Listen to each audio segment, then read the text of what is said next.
My sister's behavior had become increasingly erratic, and it was starting to scare me. I tried to have a calm conversation with her about getting help for my nephew, but she lashed out every time. She used some really offensive language about mental health, and it was clear she wasn't in a good place. To make matters worse, 2 days ago, she started showing up at my workplace. She'd stand outside, yelling, crying, and causing a scene. She brought my nephew with her every time, and he looked so lost and exhausted.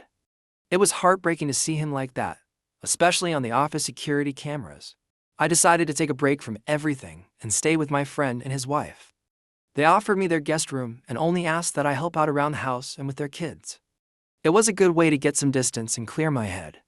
One evening, while I was playing with my friend's baby, my phone buzzed with a message from my mom. Your sister just left. She abandoned her car and left a note saying she can't handle it anymore.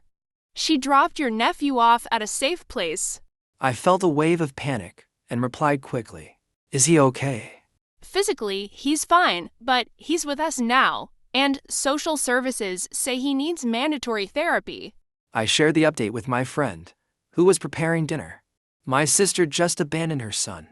She left a note saying she's met someone new and doesn't want to be a mom anymore. That's awful. I'm so sorry. Later, my mom sent another message. She's gone. She quit her job, sold her car and apartment, and planned all this. She left a note saying she deserves a normal life and a fresh start. I told my friend's wife when she came back from the store. She said she deserves a normal life and not the burden of my nephew. She put the grocery bags down and hugged me. That's terrible. What happens now? She has 30 days to change her mind and come back, but it doesn't seem likely. My parents and brother are blaming me, thinking maybe if I had intervened more, she wouldn't have done this, but I think she planned it all along. It's not your fault.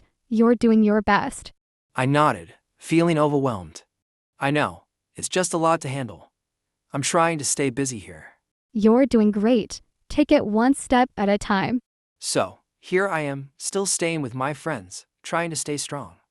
There are a lot of unknowns about my sister and nephew's future, but for now, I'm focusing on the present, taking care of my friend's baby and appreciating the support I have around me.